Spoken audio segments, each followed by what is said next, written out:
Good afternoon students, स्वागत है आप सभी का हमारे यूट्यूब चैनल पर जिसका नाम है सौरभ क्लासेस फॉर हिस्ट्री। मैं सौरभ आप सभी का अपने इस चैनल पर स्वागत करता हूं। आज मैं एमए सेमेस्टर 1 के सब्जेक्ट कोड CC1 से जिसका नाम है एंशिएंट सिविलाइजेशन, इसके यूनिट 1 जिसमें हमें मेसोपोटामिया की सभ्यता को पढ़ना है, उसका पहला जो सेक्शन है origin and extent of Sumerian civilization, अर्थात सुमेरियन सभ्यता के उत्पत्ति और विस्तार का वर्णन करें।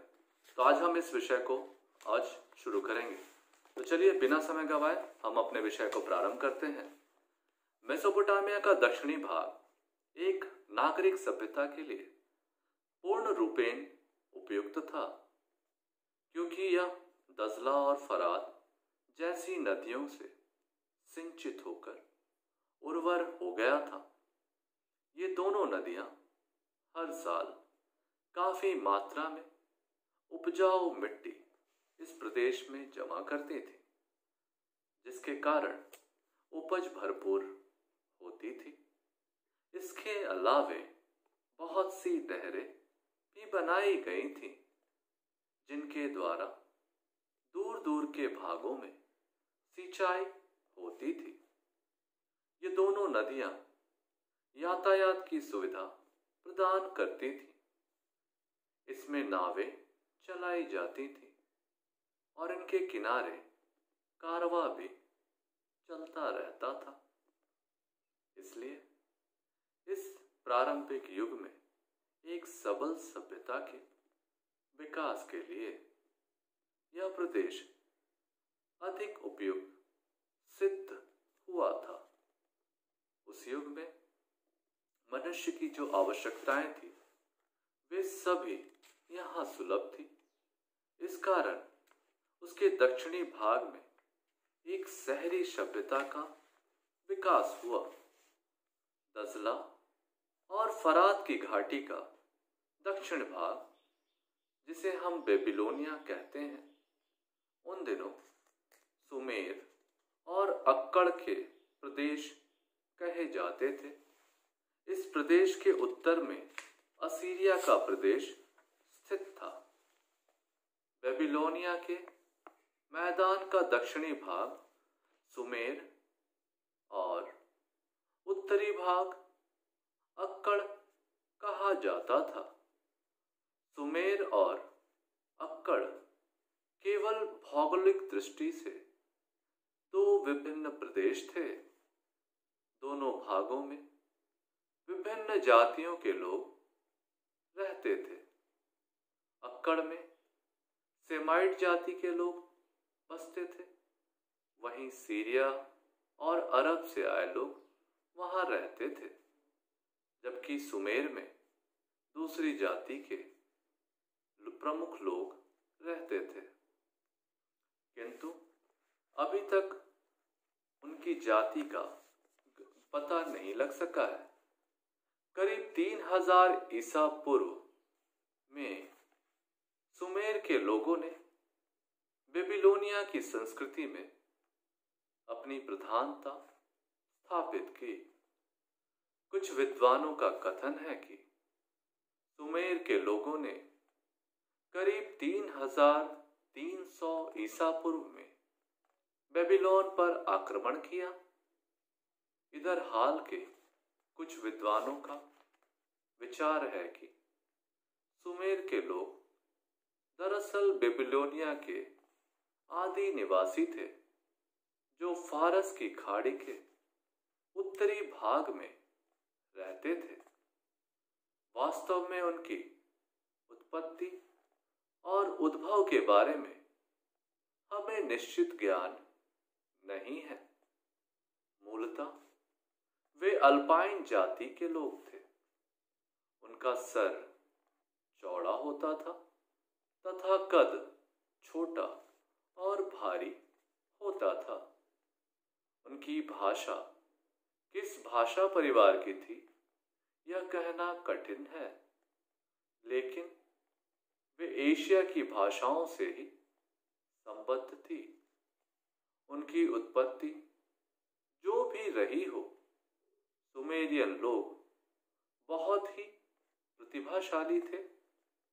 उन लोगों ने ऐतिहासिक युग में भी कई सदियों तक मेसोपोटामिया की राजनीतिक जीवन को प्रभावित किया और बाद में सेमेटिक जाति के लोगों से पराजित होने पर भी सांस्कृतिक दृष्टि से वे इस प्रदेश पर अपना प्रभाव डालते रहे।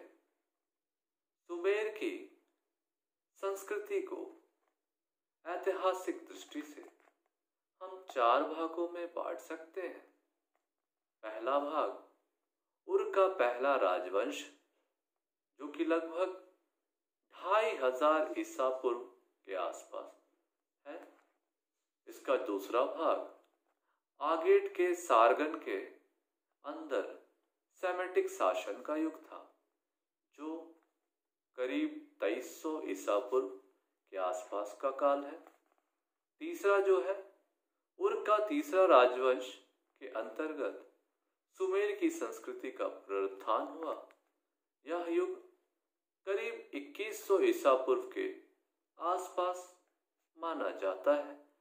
और इसका जो चौथा युग है वह बेबीलोन के शासक हम्मुराबी के अंतर्गत दूसरा सेमेटिक शासन था, जो लगभग 2124 ईसा पूर्व से 2081 ईसा पूर्व तक चला। इसमें उर का राजवंश का इतिहास लगभग 2500 ईसा पूर्व से शुरू होता है। इस राजवंश का पहला राजा मेस अनेपद था। बाइबल में भी इस शहर का नाम आया है।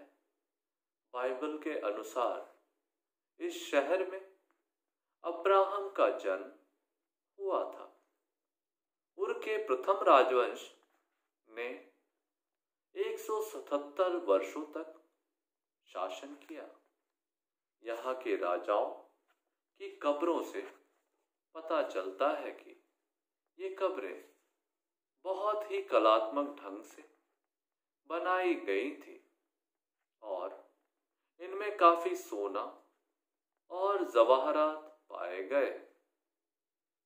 इनमें पाई गई चित्रकारी और मूर्तियों के द्वारा तात्कालीन जीवन की झांकी प्राप्त होती है।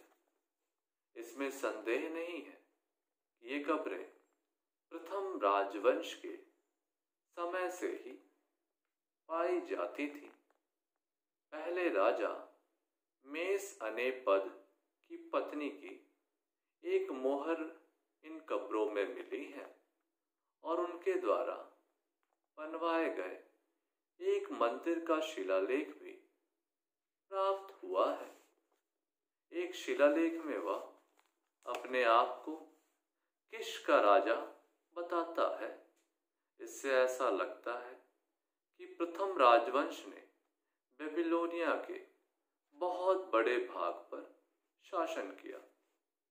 इस तरह से हम देखते हैं कि ये जो सुमेर की जो सभ्यता थी, इस सभ्यता के उद्भव के संबंध में विभिन्न विद्वानों ने अलग अलग विचार प्रस्तुत किए हैं।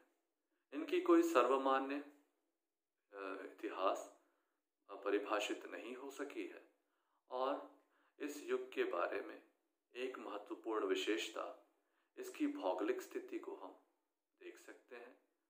दरअसल मेसोपोटामिया की सभ्यता के विकास में वहाँ की जो नदियाँ हैं, जो दजला और फरात नदियाँ हैं, इन नदियों का महत्वपूर्ण योगदान रहा और इसी के कारण इसमें यहाँ जो सभ्यता बसी वह सुमेरियन सभ्यता काफ़ी विकसित सभ्यता के रूप में देखी गई। इनकी उत्पत्ति के संदर्भ में विभिन्न विद्वानों ने अलग अलग मत प्रकट किए हैं, लेकिन मोटे तौर पर उन्होंने उर को वहाँ का पहला राजवंश माना है और उनके अवशेषों और शिलालेखों और उनकी जो उत्खनन से सामग्रियाँ प्राप्त हुई हैं, उनके आधार पर एक मोटा अनुमान ऐसे लगाया जाता है कि बेबीलोनिया का जो साम्राज्य था वो काफी विस्तृत था और उन्होंने काफी लंबे लगभग 177 वर्षों तक इस क्षेत्र पर, जो हमारा पहला राजवंश था उर का राजवंश, उन्होंने शासन किया। इसके बाद आगेट के शासकों ने सेमेटिक शासन किया और उसके पश्चात उर में तीसरे राजवंश ने शासन किया और चौथे राजवंश के रूप में सेमेटिक शासन हुआ, जो हम्मुराबी के नेतृत्व में देखने को मिला।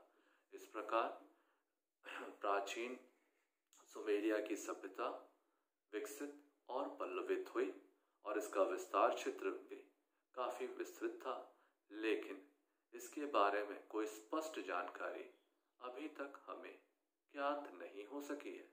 यह केवल उत्खनन से प्राप्त सामग्रियों के अनुमान पर आधारित है। इस तरह से हम अपने इस विषय को यहाँ विराम देंगे।